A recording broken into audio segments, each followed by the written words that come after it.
ദുരന്തബാധിതർക്കായി counselling സേവനം നൽകി വരുന്നു.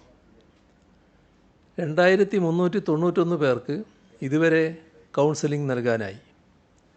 മൊബൈൽ ഫോൺ നഷ്ടപ്പെട്ടവർക്ക് പുതിയ ഫോണും സിം കാർഡും കണക്ടിവിറ്റിയും നൽകുന്നതാണ്.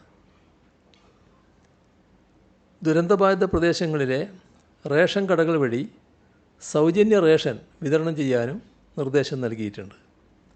മുണ്ടക്കൈ ചൂരൽമല ദുരന്തബാധിത മേഖലയിൽ 24 മണിക്കൂറും മൊബൈൽ പോലീസ് പെട്രോളിങ്ങും ശക്തിപ്പെടുത്തി. നഷ്ടമായ രേഖകളുടെ വിവരശേഖരണം നടന്നുവരുന്നു.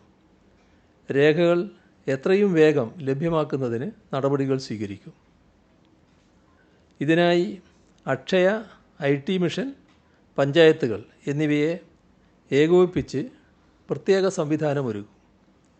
സർട്ടിഫിക്കറ്റുകളുടെ വീണ്ടെടുപ്പ് സുഗമമാക്കുന്നതിന് ക്യാമ്പുകൾ സംഘടിപ്പിക്കാനും ആലോചിക്കുന്നു.